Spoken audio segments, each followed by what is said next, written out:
అందరికీ నమస్కారం. వారాహి తెలుగు అకాడమీకి స్వాగతం. ఈరోజు మనం సందుల గురించి తెలుసుకుందాం. వ్యాకరణాంశాల్లో ముఖ్యమైనవి సందులు, సమాసాలు. అందులో మనము సందుల గురించి తెలుసుకుందాం. సంధి పదాలు అంటే సంధి అంటే కలయిక, కూడిక అని అర్థం. ఏదైనా ఇద్దరు రాజుల మధ్య కానీ రెండు రాజ్యాల మధ్య కానీ ఏం కుదిరింది అంటాం? సంధి కుదిరింది అంటాం. ఇద్దరు స్నేహితుల మధ్యలో సంధి అంటే స్నేహం కలపడానికి కూడా సంధి కుదిరింది అని అంటాం. ఇక్కడ మనము రెండు పదాల కలయికను సంధి అంటాం. అవి కూడా అర్థవంతమైన పదాలు. అర్థవంతమైన పదాలు రెండు చేరితే వాటిని సంధి అనాలి. చూడండి, సంధి అంటే పూర్వ పరస్వరంబులకు పరస్వరం ఏకాదేశమగుట సంధి ఎనంబడు. ఎవరన్నారు ఈ మాట? చిన్నయ్య సూరి గారు తన బాల వ్యాకరణంలో ఈ మాట చెప్పడం జరిగింది. అంటే పూర్వ పరస్వరంబులకు పరస్వరం ఏకాదేశమగుట. ముందు మనకు పూర్వస్వరం అంటే ఏంటి తెలియాలి, పరస్వరం అంటే ఏంటో తెలియాలి. చూడండి, పూర్వస్వరం అంటే ఏంటి? సంధి పదాల్లో పూర్వ పదంలోని చివరి అచ్చును పూర్వస్వరం అంటారు.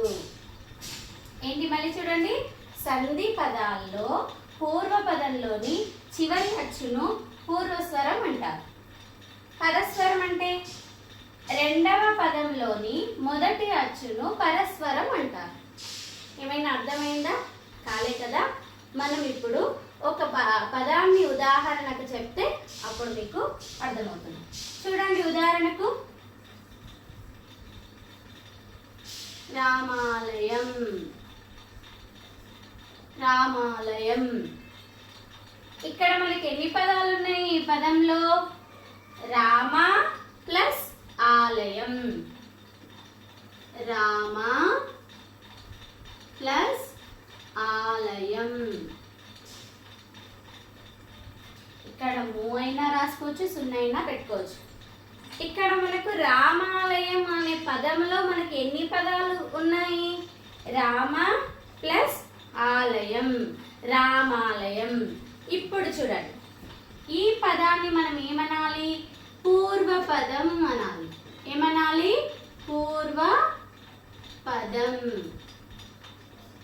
మళ్ళీ ఇది మనం ప్లస్ విడదీసిన తర్వాత వచ్చే పదం ఏంటి? పరపదం. పరపదం. ఇప్పుడు చూడండి, రామ ప్లస్ ఆలయం అనే దాంట్లో రెండు పదాలు ఉన్నాయి. రామాలయం అనే దాంట్లో మనకు రెండు పదాలు ఉన్నాయి. రామ ప్లస్ ఆలయం. రామ అనేది ఏంటి? పూర్వపదం. ఆలయం అనేది ఏంటి? పరపదం కదా. ఇప్పుడు మనం ఇవి చదివితే మీకు అర్థమవుతుంది. పూర్వస్వరం అంటే ఏంటి? స్వరం అంటే అక్షరం. స్వరం అంటే ఏంటి? అక్షరం. సంధి పదాల్లో ఇక్కడ ఏముంది? సంధి పదం. సంధి పదాల్లో పూర్వ పదంలోని చివరి అచ్చును. ఇక్కడ చూడండి, సంధి పదంలో సంధి విడదీశాం కదా. విడదీసిన పదాల్లో ఇది పూర్వ పదం అన్నాం. పూర్వ పదంలోని చివరి అచ్చును. చివరి అచ్చు. అచ్చు అంటే ఇక్కడ చూడండి, మా ఉంది కదా, హల్లు కదా, అచ్చు ఎలా అవుతుంది అన్న ఒక అనుమానం రావాలి మనకు. చూడండి, ము ప్లస్ ఆ ఏమవుతుంది? మా అవుతుంది కదా. ఇక్కడ కూడా మనకు మా మా అంటే ఏం పలుకుతున్నాం? ఆ పలుకుతున్నాం. ఇక్కడ అచ్చు ఏముందన్నట్టు? ఆ. ఇక్కడ నెక్స్ట్ పరపదంలో చూడండి, పరస్వరం. ఇక్కడ అర్థమైందా? సంధి పదాల్లో పూర్వపదంలోని చివరి అచ్చును. ఇక్కడ రెండు ఉన్నాయి. రెండిట్లో చివరిదాన్ని ఏమంటున్నాము? చివరిదాన్ని ఏమంటున్నాం? పూర్వ స్వరం అంటున్నాం. ఇక్కడ ఆ ఇది ఏమవుతుంది? పూర్వస్వరం అవుతుంది. అలాగే చూడండి, మనకు పరస్వరం. స్వరము అంటే ఏం చెప్పాను? అక్షరము అని చెప్పాను. పరపదంలోని మొదటి అక్షరం మొదటి అచ్చును పరస్వరం అని అంటాం. పరపదంలోని మొదటి అచ్చుని పరస్వరం అంటారు. ఇక్కడ మనకు అచ్చే ఉంది కాబట్టి ఇక్కడ ఆ, ఇది మనకేమవుతుంది పరస్వరం. అర్థమవుతుందా? చూడండి, సంధి అంటే ఏంటి? రెండు అర్థవంతమైన పదాల కలయిక. అంటే మనం విడదీసినప్పుడు పరపదము అర్థవంతంగా ఉండాలి, పూర్వపదము అర్థవంతంగా ఉండాలి. రెండు పదాలు, అర్థవంతమైన పదాలు రెండు కూడితే మనకు సంధి ఏర్పడుతుంది. మనం ఎప్పుడైనా సరే సంధిని విడదీయండి, సంధి పేరు రాయండి అంటాం. అంటే ఆల్రెడీ మనకు పదం ఉంటుంది, పదాన్ని విడదీయాలి. అంటే దాంట్లో ఎన్ని ఉంటాయని తెలుసు? రెండు పదాలు ఉంటాయి. రెండు పదాలని మనము విడదీసి అది సంధి పేరు రాయాలి. అంటే మనకు పూర్వపదంలోని ఈ స్వరం మా అనేది ఎట్లా ఏర్పడింది, దాంట్లో పలికినప్పుడు మనకి ఏమొస్తుంది, అచ్చు ఏం ప్రొనౌన్సియేషన్ అంటే ఏం పలుకుతున్నాము, పరస్వరంలోని మొదటి అచ్చుని ఏమొస్తుంది, ఎలా పలుకుతున్నాం, ఆ విధంగా మనకు సందులు ఏ రకంగా ఏవి వాటి పేర్లు ఏంటనేది మనకు సూత్రాల ద్వారా తెలుస్తుంది.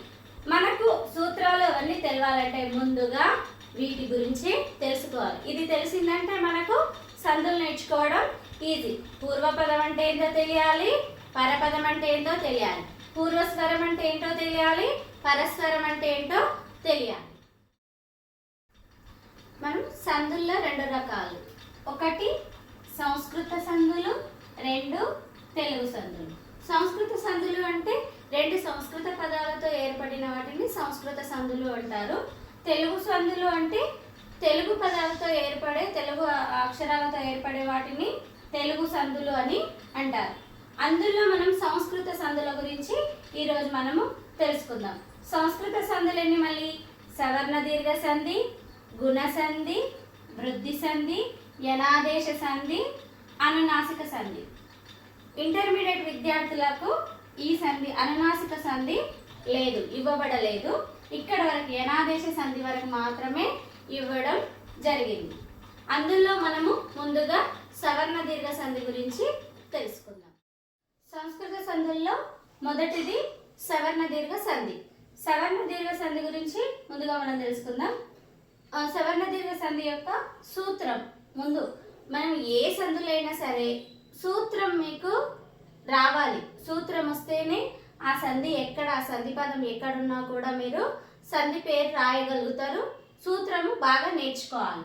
చూడండి, ఆ ఈ ఊరులకు అవే అచ్చులు పరమైనప్పుడు వాటి దీర్ఘాలు ఏకాదేశంగా వస్తాయి. అంటే ఆ ఈ ఊరులు, ఆ ఈ ఊరులకు అవే అచ్చులు లేదా ఏమనాలి, సవర్ణాచ్చులు పరమైనప్పుడు. అవే అచ్చుల దగ్గర మనం ఇంకో ఏమనుకోవాలి, సవర్ణాచ్చులు.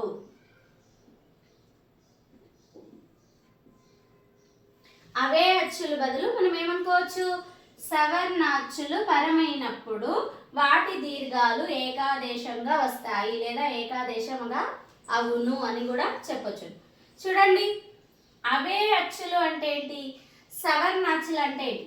మనకు సవర్ణ దీర్ఘ సంధిలోనే పేరులోనే మనకు ఈ సూత్రం అర్థమవుతుంది. ఎలా చూడండి, సవర్ణం, సవర్ణాచ్చులు అంటే ఏ అచ్చుకు అదే అచ్చు. ముందు సవర్ణాచ్చులు అంటే అర్థం కావాలి మీకు.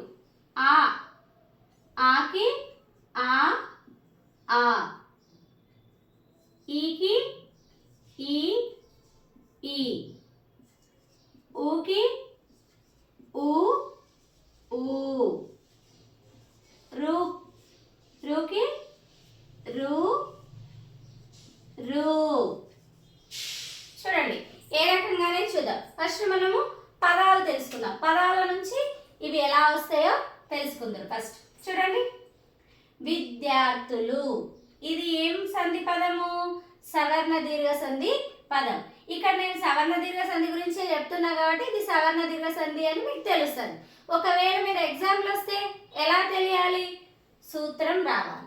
సూత్రం వస్తే పదం విడదీస్తే మీకు ఏ అక్షరం ఏం చేరింది, ఏం దీర్ఘం ఆదేశంగా వచ్చిందా ఏంటి అనేది అప్పుడు తెలుస్తుంది. ఫస్ట్ చూడండి, విద్యార్థులు, ఈ పదాన్ని విడదీస్తే ఏమొస్తుంది చూడండి, విద్య ప్లస్ అర్తులు విద్యార్థులు. విద్యార్థులు అనే పదాన్ని విడదీసి సంధి పేరు రాయండి అని మీకు ఎగ్జామ్లో వస్తుంది.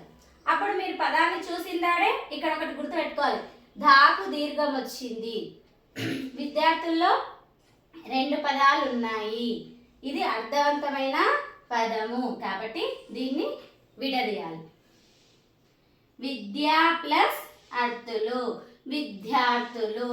విడదీసినప్పుడు మనకు పూర్వస్వరంలోని చివర ఏమొచ్చింది చూడండి, విద్య. విద్య అంటే మనం ఏం పలుకుతున్నాం, ఆ పలుకుతున్నాం. విద్య అంటే మనం ఏం పలుకుతున్నాం, ఆ. మనకి ఏం శబ్దం వస్తుంది బయటికి, ఆ అనేది వస్తుంది కాబట్టి ఇక్కడ ఆ. అర్తులు అంటే పరపదంలోని మొదటి స్వరం ఏమైంది, ఆ. మళ్ళా ఆ ప్లస్ ఆ కలిస్తే మనకి ఏమొస్తుంది, ఆ. ఆ ప్లస్ ఆ వస్తే ఏమొస్తుంది, ఆ. ఆ అనేది ఎక్కడ పలికినాం మనము, పదాన్ని రెండింటిని ఒక పదంగా 2 పదాలను ఒకే పదంలాగా రాసినప్పుడు విద్యార్థులు. ధా అంటే దీర్ఘం వచ్చింది, దీర్ఘము అంటే ఇక్కడ ఆ. ఆ అని పలికినాం కదా, ఇక్కడ కూడా విద్యా అంటే సెకండ్ అనే పలికాం కదా, దీర్ఘాక్షరమే పలికాం కదా. అందుకే ఇక్కడ మనకు సూత్రంలో ఏముంది చూడండి, ఆ ఈ ఊరులకు అవే అచ్చులు పరమైనప్పుడు వాటి దీర్ఘాలు ఏకాదేశంగా వస్తాయి. అంటే ఆకి ఆనే చేరినప్పుడు మనకేమొచ్చింది, ఆ వచ్చింది. అంటే వాటి దీర్ఘం ఏమైంది, ఏకాదేశమైంది. ఇక్కడ దీర్ఘం మనకు ధు ప్లస్ ఆ ఏమవుతుంది, ధా అవుతుంది. ధు ప్లస్ ఆ ఏమవుతుంది, ధా కదా.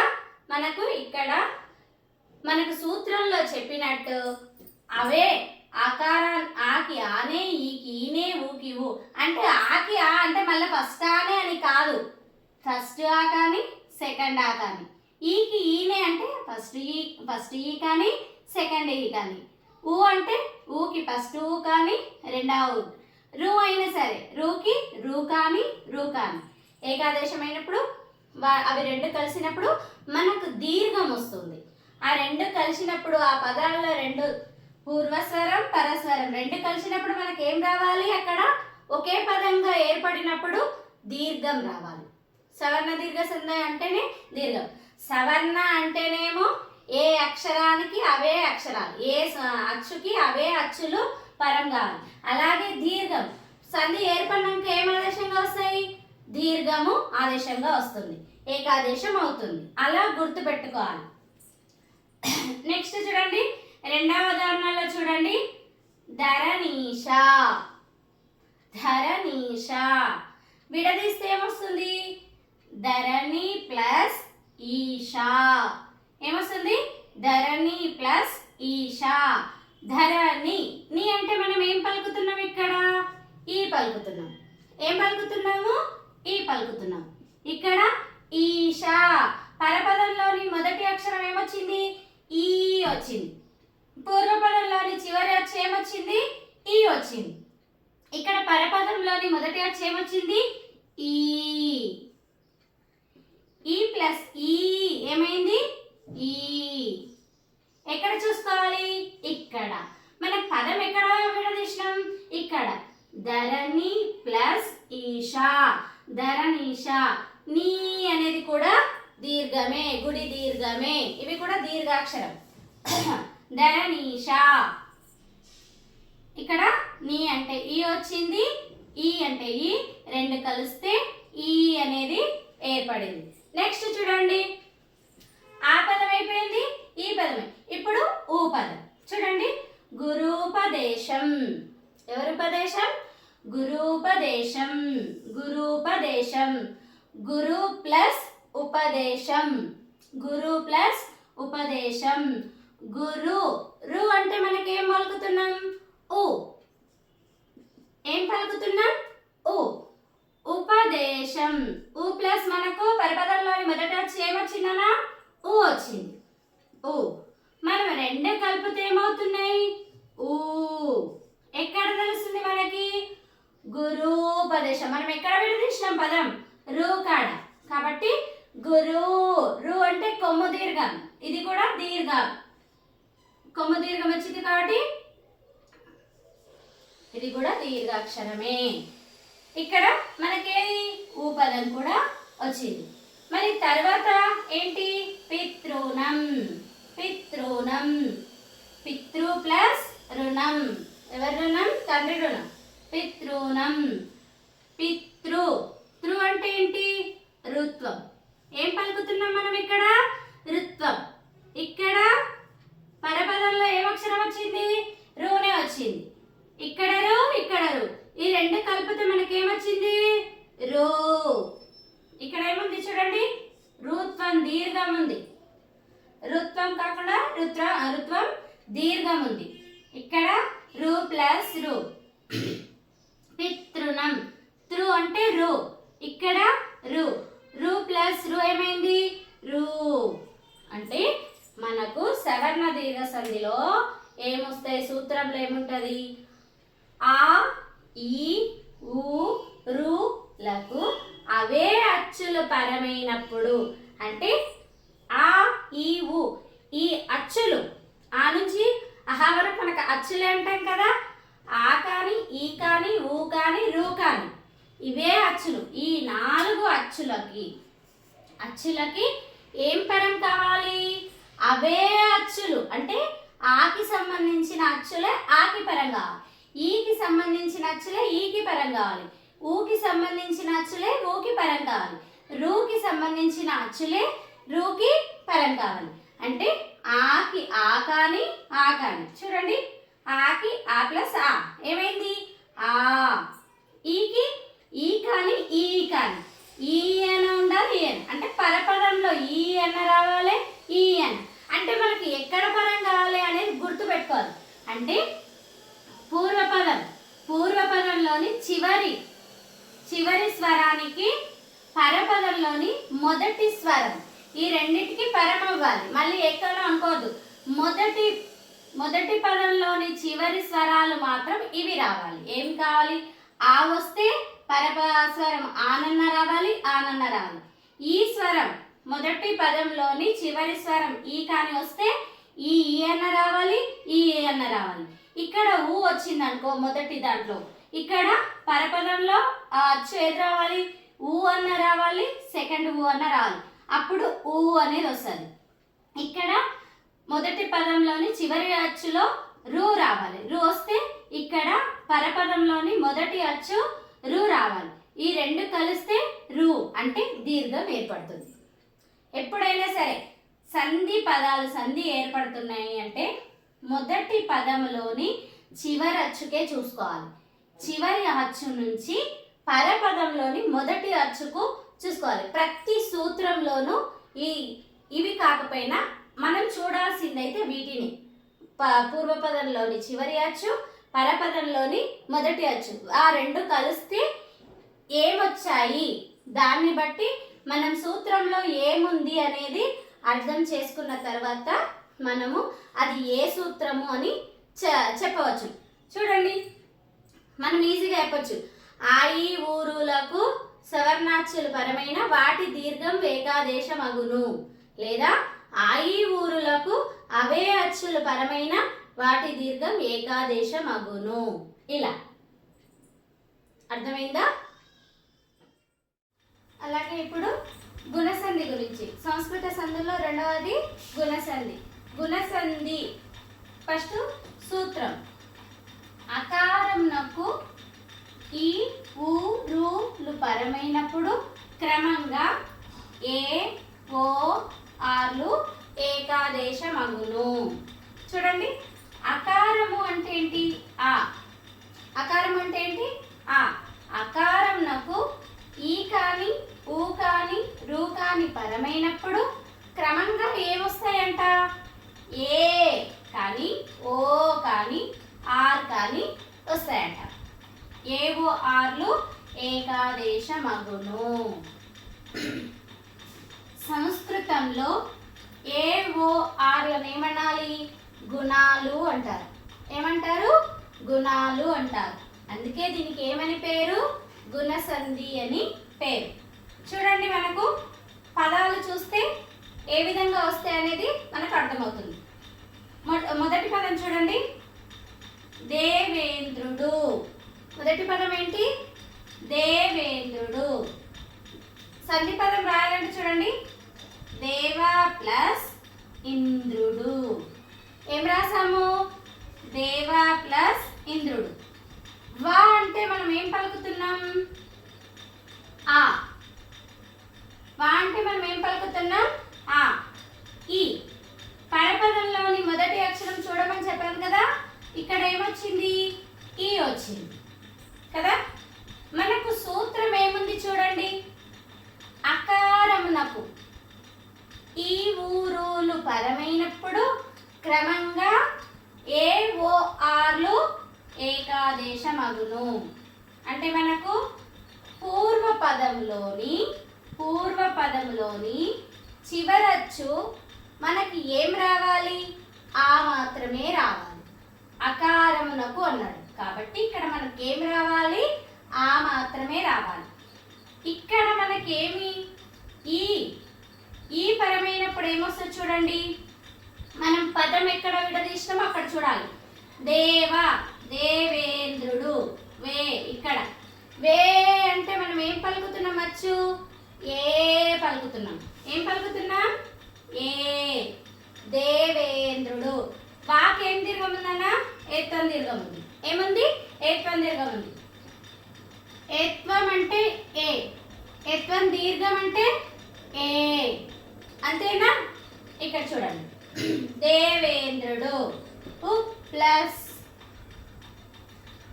ఏమైతుందన్నా? వే అవుతుంది కదా. అందుకే ఇక్కడ మనం చూడాలి. మనకు సూత్రంలో ఏమిచ్చిండ్రు? అకారమునకు ఈ ఊరులు పరమైనప్పుడు క్రమంగా ఏవో ఆరు ఏకాదేశమగును. ఇక్కడ ఈ ఇచ్చిండ్రు కాబట్టి మనకు మొట్టమొదటిగా ఈకి ఏ పరమైనప్పుడు, ఈకి ఆకి ఈ పరమైనప్పుడు ఏమొచ్చింది? ఏ వచ్చింది. ఏమొచ్చింది? ఏ వచ్చింది. అంటే అకారమునకు ఈ కాదు, ఆకి ఈ పరమైతే ఏమొచ్చింది? ఏ.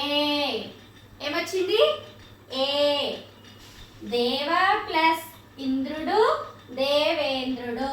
మన సూత్రంలో అకారమునకు ఈ ఊరులు పరమైనప్పుడు క్రమంగా ఏవో ఆర్లు ఏకాదేశమగును.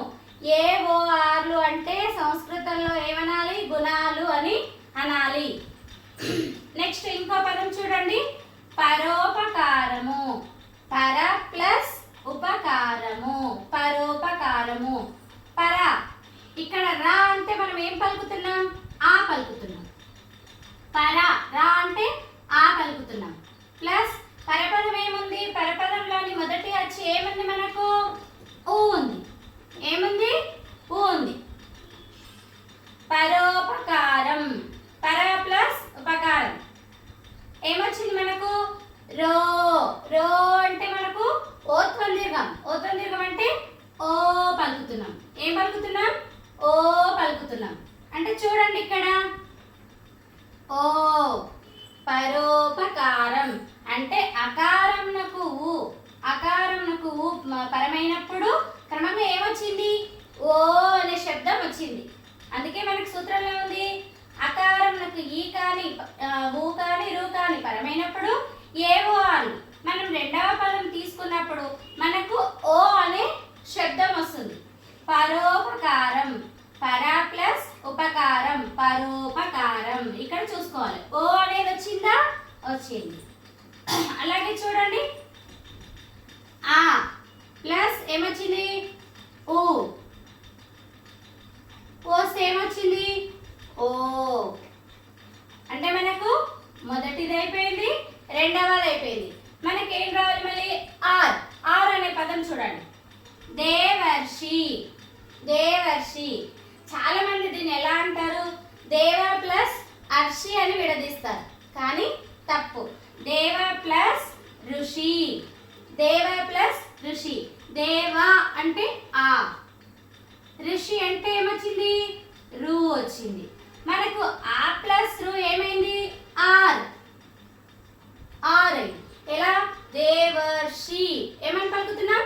దేవర్షి ఆర్ ఆర్ అని పలుకుతున్నాం. ఇక్కడ దేవర్షి ఆర్ అని పలుకుతున్నాం కాబట్టి దేవ ప్లస్ ఋషి. మనకి ఇక్కడ చూడండి ఆ ప్లస్ రు ఏమైందమ్మా?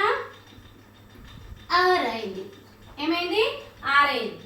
అంటే మనకు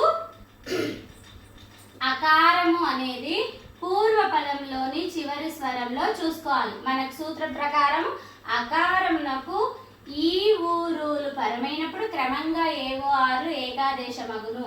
అంటే అకారమునకు మొదటి పదములోని చివరి అచ్చు ఆనే రావాలి. గుణసంధికి ఎప్పుడైనా అకారమునకు ఈ ఊరులు కాబట్టి మొదటి పదములోని చివరి అచ్చు ఏం రావాలి? ఆ రావాలి. తర్వాత పదం రెండవ పదం అంటే పరపదములోని మొదటి అచ్చు ఏముండాలి? ఆ ఈ కాని రావచ్చు, ఊ కాని రావచ్చు, రు కాని రావచ్చు. కానీ మళ్ళీ మనం పదం కలిపినప్పుడు ఆకి ఈ పరమైనప్పుడు ఏ వస్తుంది, ఆకి ఊ పరమైనప్పుడు ఓ వస్తుంది, ఆకి రూ పరమైనప్పుడు ఆర్ వస్తుంది. చూడండి ఆకి ఈ పరం దేవా ఆ అన్నం, ఆకి ఆ ప్లస్ ఈ పరమైంది. ఈ పరమైనప్పుడు ఏమన్నాం? దేవేంద్రుడు. అంటే ఆ ప్లస్ ఈ కలిసినప్పుడు ఏమైంది? ఏ వచ్చింది. పరోపకారం పర ప్లస్ ఉపకారం ఆ ప్లస్ ఊ ఏమైంది? ఓ అంటే పరో అంటే ఓ అయింది. దేవర్షి దేవ ప్లస్ ఋషి దేవర్షి ఆ ప్లస్ రు ఏమైంది? ఆర్ అయింది. అంటే ముఖ్యంగా మనకు సంధి యొక్క సూత్రం బాగా కంఠస్థం చేయాలి, బాగా నేర్చుకోవాలి. సూత్రం నేర్చుకుంటే మనం పదం చూసిన వెంటనే, పదం విడదీసిన వెంటనే వీటిని పూర్వపదంలోని చివరి అచ్చును పరపదంలోని మొదటి అచ్చును చూసి ఆ రెండు కలిసినప్పుడు మళ్ళీ మనం పదాన్ని చూడాలి. చూసినప్పుడు మనం ఎక్కడ విడదీస్తున్నాం, ఆ విడదీసే దగ్గర మనము ఏం పలుకుతున్నాం. ఇక్కడ దేవేంద్రుడు వే అంటే మనకు గుణసంధిలో ఏ అనేది వస్తుంది, గుణాలు కదా అని అలా గుర్తు పెట్టుకొని పదాన్ని విడదీస్తే సంధి పేరు రాయడం చాలా సులభం. ముందుగా మీరు ఏం నేర్చుకోవాలి? ఖచ్చితంగా సూత్రాన్ని నేర్చుకోవాలి. సూత్రం నేర్చుకుంటే మీకు పదాన్ని చూసిన వెంటనే విడదీయడం వస్తుంది. విడదీసిన వెంటనే అది ఏ సూత్రము ఏ సంధి అనేది గుర్తుపెట్టడం సులభమవుతుంది.